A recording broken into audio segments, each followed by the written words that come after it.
Actor கார்த்தியோடைய வாவாத்தர் படம் நாளைக்குமே release ஆக போறது கிடையாதுங்க. டிசம்பர் 12 நாளைக்குமே ரிலீஸ் ஆக போறது கிடையாது. ஸோ மறுபடியும் இந்த வாவாத்தர் படத்தை போஸ்ட்போன் பண்ணி வச்சுட்டாங்க. ஸோ இதை பத்தி நம்ம ட்ரீம் சுமார் ஷார்ட் சேனல்ல காலையில ஒரு வீடியோ ஒன்று போட்டிருந்தோம். அதாவது மெட்ராஸ் ஹைகோர்ட் பார்த்தீங்கன்னா ஆர்டர் போட்டாங்க. அதாவது ஸ்டுடியோக்கு 4 வெட்ராஜா 21 கோடி ரூபா ஒருத்தருக்கு பேலன்ஸ் கொடுக்க வேண்டியது இருக்கு இல்லையா, அந்த கடனை திருப்பி கொடுத்தா மட்டும்தான் நாளைக்கு இந்த வாவாத்தர் படத்தை ரிலீஸ் பண்ணும் அப்படிங்கிற மாதிரி சொல்லிட்டாங்க. ஸோ இப்போ நான் இந்த வீடியோ பேசிட்டு இருக்கிற வரைக்கும் படம் போஸ்ட்போன் அப்படிங்கிற அறிவிப்பு வரல. ஆனா இண்டஸ்ட்ரியில எல்லாருமே சொல்ல ஆரம்பிச்சுட்டாங்க நாளைக்கு இந்த வாவாத்தர் படம் ரிலீஸ் ஆகிறது கிடையாது. படத்துக்கான புக்கிங்குமே எங்கேயுமே ஸ்டார்ட் ஆகல. ஆனா இந்த வாவாத்தர் படத்துக்கு ஏகப்பட்ட தடைகள் வந்துகிட்டே இருக்குங்க. அதாவது நம்ம தமிழ் சினிமாவில் இந்த மாதிரி தள்ளி போற படம் வந்து துருவ நட்சத்திரம் தான். அதுக்கே டஃப் கொடுக்கும் போல இந்த வாவாத்தியாரு. இந்த படம் ஸ்டார்ட் ஆனதுல இருந்து கடைசி வரைக்குமே ஏகப்பட்ட பிரச்சனைகள்லாம் வந்துச்சு. இந்த படத்தோட ஷூட்டிங் கூட ஒழுங்கா முடிக்கல. 15 நாள் பேட்ச் ஆஃப் ஷூட்டிங் இருந்து எடுத்த வரைக்கும் போதும் அப்படிங்கிற மாதிரி ரிலீஸ் பண்றதுக்கு முடிவு பண்ணாங்க. அப்படி இருந்துமே இப்போ வந்து பார்த்தோன்னா இந்த வாவாத்தியார் படத்தை ரிலீஸ் பண்ண முடியல. ஸோ ஆல்ரெடி இந்த படத்துக்கு ட்ரெய்லர் ரிலீஸ் ஆகி ட்ரெய்லருக்கு வேற லெவல் ரெஸ்பான்ஸ் அப்படிங்கிறதெல்லாம் கிடைச்சிருந்துச்சு. ஸோ நல்ல சான்ஸை இந்த வாவாத்தியார் டீம் வந்து மிஸ் பண்ணிட்டாங்க அப்படின்னு தான் சொல்லி ஆகணும். கரெக்டா படத்துக்கு ப்ரொமோஷன்லாம் பண்ணி சூப்பரா ஒர்க் எல்லாம் பண்ணாங்க. ஆனா ஸ்டுடியோ கிரீனுக்கு இருக்கிற பிரச்சனைனால இந்த படம் பார்த்தீங்கன்னா இப்ப மறுபடியும் தள்ளி போயிருக்கு. இதை பத்தி நீங்க என்ன நினைக்கிறீங்க அப்படிங்கறத இந்த வீடியோடைய கமெண்ட் செக்ஷன்ல சொல்லுங்க. ஸோ இதே வாவாத்தியார் ஈவெண்ட்ல கார்த்தி வந்து பாத்தீங்கன்னா ஒரு விஷயம் ஒண்ணு சொல்லியிருக்காருங்க. அதாவது கைது 2 படம் என்னதாங்க ஆச்சு அப்படிங்கிற மாதிரி ஒரு கேள்வி ஒண்ணு கேட்கப்பட்டது. அதுக்கு கார்த்தி என்ன சொல்லியிருக்காரு அப்படின்னு பாத்தீங்கன்னா இப்போதைக்கு கைது 2 பண்ற ஐடியா இல்ல அப்படிங்கிற மாதிரி சொல்லிட்டாரு. I have no idea on Kaithi 2 அப்படிங்கிற மாதிரி சொல்லிட்டாருங்க. சோ கார்த்தி இந்த மாதிரி சொல்றதை வச்சு பார்க்கும்போது அவங்களுக்குள்ள ஏதோ ஒரு பிரச்சனை போயிட்டு இருக்குன்னு நினைக்கிறேங்க. லோகேஷ் கனகராஜுக்கும் கார்த்திக்கும் ஏதோ ஒரு பிரச்சனை போயிட்டு இருக்குன்னு நினைக்கிறேன். ஆனா இப்போதைக்கு கைதி 2 ப்ராஜெக்ட் ஸ்டார்ட் பண்ண போறது கிடையாது. எப்போ வருங்கிறதே தெரியாம தான் இருக்கு. இண்டஸ்ட்ரியில பாத்தீங்கன்னா கைதி 2 டிராப் ஆயிடுச்சு அப்படிங்கிற மாதிரி பேசிட்டு இருக்காங்க. சோ கைதி 2 வந்து முக்கியமான திரைப்படம் அப்படின்னு சொல்லலாம். தமிழ் சினிமாவிலே முக்கியமான திரைப்படம். ஏன்னா எல்சியோ அப்படிங்கிறத சூப்பரா ஸ்டார்ட் பண்ணி விட்டுட்டு எல்சியோல அதுக்கு அடுத்த படம் வந்து கைதி 2 தான். அது எப்படி அவ்வளவு சீக்கிரம் டிராப் பண்ண முடியும்? சோ என்ன பண்ண போறாங்க அப்படிங்கிறது தெரியல. இப்போதைக்கு கார்த்தியை வந்து கைதி 2 நோ ஐடியா அப்படிங்கிற மாதிரி சொல்லியிருக்காரு. சோ இதை பத்தி உங்களோட ஒப்பீனியன் என்ன அப்படிங்கிறத கமெண்ட் செக்ஷன்ல சொல்லுங்க. விஷ்ணுனோட இயக்கத்துல விஜய் சேதுபதி நடிச்சிருக்கிற படம் ட்ரெயின். இப்போ இந்த படத்தை பத்தி லேட்டஸ்டா வந்துக்கிற அப்டேட் என்ன அப்படின்னு பாத்தீங்கன்னா அடுத்த வருஷம் பிப்ரவரி மந்த் இந்த படத்தை ரிலீஸ் பண்ண போறாங்க அப்படிங்கிற மாதிரி நியூஸ் கிடைச்சிருக்கு. சோ ஆல்ரெடி பாத்தீங்கன்னா நவம்பர் 29 அந்த தேதியில ரிலீஸ் பண்றதுக்கு பிளான் பண்ணிருக்காங்க அப்படிங்கறத சொல்லியிருந்தோம். அப்பயும் ரிலீஸ் ஆகல. அண்ட் அதுக்கப்புறம் கண்டிப்பா டிசம்பர் மந்த் ரிலீஸ் ஆகும் அப்படிங்கிற மாதிரி நியூஸ்ல வந்தது நம்ம கூட சொல்லியிருந்தோம். ஆனா இப்ப எல்லாத்தையும் தாண்டி பிப்ரவரி மந்த் படம் ரிலீஸ் ஆகும் அப்படிங்கிற மாதிரி நியூஸ் கிடைச்சிருக்கு. இந்த பிப்ரவரியாச்சும் படம் ரிலீஸ் ஆகுமா என்ன எது அப்படிங்கறத நம்ம வெயிட் பண்ணி தான் பார்க்கணும். இந்த வாவாத்தியாரு கைதி 2 ட்ரெயின் துருவ நட்சத்திரம் எல்லாமே ஒரே செட்டு தாங்க. இதெல்லாம் எப்ப வரும் அப்படிங்கிறது தெரியாம தான் இருக்கு. இதை பத்தி உங்களோட ஒப்பீனியன் என்ன அப்படிங்கறத கமெண்ட்ல சொல்லுங்க.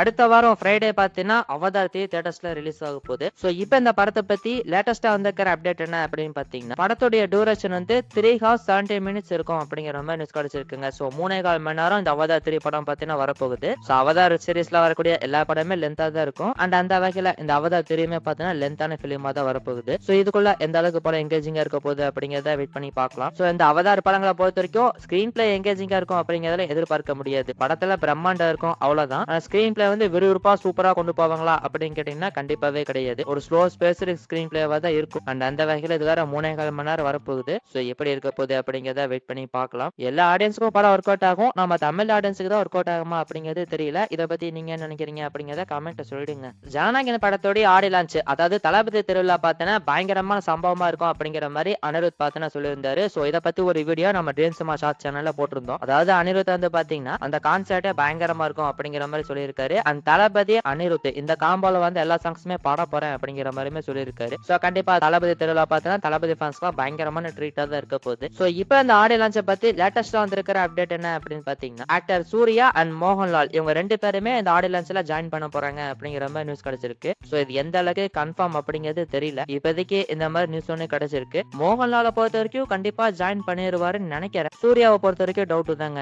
ஏன்னா சூர்யா வந்து பார்த்தோன்னா கங்குவா படத்தோட ஆடியோ லான்ச்ல விஜய்க்கு வாழ்த்து சொல்லியிருந்தாரு. ஆனா அவருடைய பேரை குறிப்பிடாம தான் சொல்லியிருந்தாரு. சோ பேரையே சொல்லாம இருக்கிறவரு இந்த ஆடியோ லான்ச்சுக்கு போயிருவாரா என்ன ஏதுங்கிறத நம்ம வெயிட் பண்ணி பார்க்கலாம். அண்ட் இது போக நம்ம ஏற்கனவே சொல்லியிருந்த மாதிரி டைரக்டர் அட்லி, நெல்சன், லோகேஷ் கனகராஜ், தனுஷ் இவங்களா பார்த்தோன்னா கன்ஃபார்மா ஜாயின் பண்றாங்க. அண்ட் இதை தாண்டி இப்ப சூர்யா மோகன்லாலும் ஜாயின் பண்ண போறாங்க அப்படிங்கிற மாதிரி நியூஸ் கிடைச்சிருக்கு. என்ன பண்ண போறாங்க அப்படிங்கறத வெயிட் பண்ணி பார்க்கலாம். இதை பத்தி உங்களோட ஒப்பீனியன் என்ன அப்படிங்கறத கமெண்ட்ல சொல்லுங்க.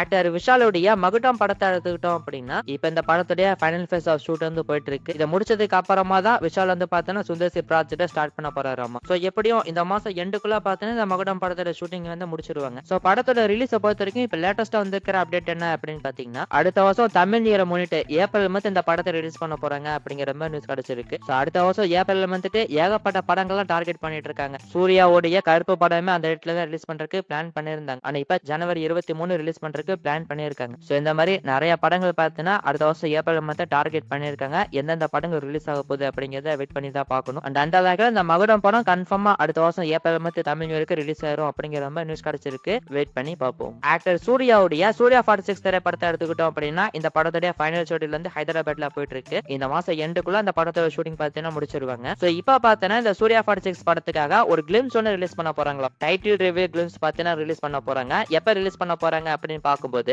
இந்த வருஷம் கிறிஸ்மஸ்க்கு டிசம்பர் 25ஆம் தேதி ரிலீஸ் பண்றதுக்கு பிளான் பண்ணிருக்காங்க அப்படிங்கிற மாதிரி நியூஸ் கிடைச்சிருக்கு. சோ படத்தோட டைட்டில பொறுத்த வரைக்கும் நம்ம ஏற்கனவே சொல்லிருந்த மாதிரி விஸ்வநாதன் அண்ட் சன்ஸ் அப்படின்னு வைக்கிறதுக்கு தான் பிளான் பண்ணிருக்காங்க. ஆனா அது கன்ஃபார்ம் டைட்டிலா அப்படிங்கிறது தெரியல. என்ன பண்ண போறாங்க அப்படிங்கறத வெயிட் பண்ணி பார்ப்போம். அண்ட் சூர்யா அடுத்ததா நடிக்க போற சூர்யா 47 திரைப்படத்தை எடுத்துக்கிட்டோம் அப்படின்னா இந்த படத்துடைய OTT overseas rights music rights மூணுமே வாங்கிட்டாங்க அப்படிங்கிற மாதிரி நியூஸ் கிடைச்சிருக்குங்க. சோ ஓடிடி ரைட்ஸ் வந்து பார்த்தா நெட்ஃபிளிக்ஸ் அவங்க வாங்கியிருக்காங்களாம். ஓவர்சீஸ் தியேட்ரிக்கல் ரைட்ஸ் வந்து பார்த்தா ஃபால்ஸ் ஃபிலிம்ஸ் அவங்க வாங்கி இருக்கிறதாகவும் மியூசிக் ரைட்ஸ் வந்து பார்த்தா திங்க் மியூசிக் அவங்க வாங்கியிருக்காங்க அப்படிங்கிற மாதிரியும் ஒரு நியூஸ் ஒன்று கிடைச்சிருக்கு. சோ இந்த மாதிரி இந்த படத்தோட இந்த 3 ரைட்ஸுமே வித்து முடிச்சிட்டாங்க அப்படிங்கிற மாதிரி நியூஸ் கிடைச்சிருக்குங்க. அண்ட் அதுலயும் நேத்துக்கு போட்ட வீடியோல தான் நம்ம சொல்லியிருந்தோம் இந்த படத்தை நெட்ஃபிளிக்ஸ் தான் வாங்க போறாங்க. ஆனா இப்போதைக்கு மூவி டீம் விற்க மாட்டாங்க அப்படிங்கறதெல்லாம் சொல்லியிருந்தோம் இல்லையா. ஆனா மூவி டீம் பார்த்தா செல் பண்ணி முடிச்சிட்டாங்களாமா. சோ என்ன பிரைஸ்க்கு வாங்கியிருக்காங்க அப்படின்னு பார்க்கும்போது 23 கோடி ரூபாய் இப்போதைக்கு கொடுத்திருக்கிறதா சொல்லப்படுது. இந்த அமௌண்ட் வந்து பார்த்தீங்கன்னா ஃபைனல் அமௌண்ட் வந்து கிடையாது. ஒருவேளை படம் ரிலீஸ் ஆகி பயங்கரமான ஹிட் ஆயிடுச்சு, பாக்ஸ் ஆபீஸ்ல நல்ல கலெக்ஷன் வந்துருச்சு அப்படின்னா அப்ப இன்னமும் எக்ஸ்ட்ரா பண்ணி தருவாங்க அப்படிங்கிற மாதிரி சொல்லப்படுது. சோ ஒருவேளை சுமாரான ரிப்போர்ட் தான் வருது அப்படிங்கிற பட்சத்துல இந்த 23 கோடி ரூபாயை ஃபைனல் பண்ணிடுவாங்க அப்படிங்கிற மாதிரி நியூஸ் கிடைச்சிருக்குங்க.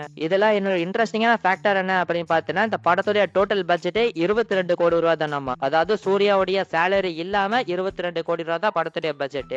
ஆல்ரெடி சூர்யாவுக்கு வந்து பார்த்தோன்னா ப்ராஃபிட்டே வந்துருச்சாமாங்க. இந்த ரைட்ஸ் எல்லாம் வித்ததுலயே அவருக்கு வந்து பார்த்தோன்னா ப்ராஃபிட் வந்துருச்சாமா, டேபிள் ப்ராஃபிட் வந்துருச்சு அப்படிங்கிற மாதிரி சொல்றாங்க. அண்ட் அதனால சூர்யா வந்து பார்த்தோன்னா இந்த படத்துக்காக ₹1 கூட செலவு பண்ண போறது கிடையாது. ஐ மீன் இந்த ரைட்ஸ் எல்லாம் வித்தாங்க இல்லையா அந்த காசுல இந்த படத்தை எடுத்து முடிச்சிருவாரு அப்படிங்கிற மாதிரி சொல்றாங்க. சோ சூர்யாவுடைய இந்த லகரம் கம்பெனில வரக்கூடிய ஃபர்ஸ்ட் திரைப்படம் இது. சோ ஃபர்ஸ்ட் திரைப்படமே ஒரு நல்ல வேலை அப்படிங்கிறது போயிருக்கு. அண்ட் இதை பத்தி உங்களோட ஒப்பீனியன் என்ன அப்படிங்கறத கமெண்ட்ல சொல்லுங்க. ப்ரொடியூசர் லலித்துடைய சன்னான அக்ஷய் குமார் வந்து பார்த்தீங்கன்னா அவரோட ஃபர்ஸ்ட் திரைப்படம் சிறை அப்படிங்கிற படத்துல நடிச்சு முடிச்சிருக்காரு இல்லையா. அண்ட் இந்த படத்துல ஆக்டர் விக்ரம் பிரபு அவருமே முக்கியமான ரோல் பிளே பண்ணியிருக்காரு. அண்ட் இந்த சிறை படம் வந்து பார்த்தீங்கன்னா டிசம்பர் 25 தியேட்டர்ஸ்ல ரிலீஸ் ஆகுது. அண்ட் இப்ப இந்த படத்துடைய ட்ரெய்லர் வந்து பார்த்தீங்கன்னா டிசம்பர் 12 நாளைக்கு ரிலீஸ் ஆக போகுது அப்படிங்கிற மாதிரி அபிஷியலா கன்ஃபார்ம் பண்ணிருக்காங்க. சோ நாளைக்கு 12/12க்கு ட்ரெய்லர் வந்து பார்த்தீங்கன்னா ரிலீஸ் ஆக போகுது. அண்ட் இந்த சிறை படத்தை பத்தி இண்டஸ்ட்ரியில ஒரு நல்ல டாக்ஸ் அப்படிங்கிறது இருக்கு. சோ படம் எப்படி இருக்க போகுது அப்படிங்கறத நம்ம வெயிட் பண்ணி பார்ப்போம்.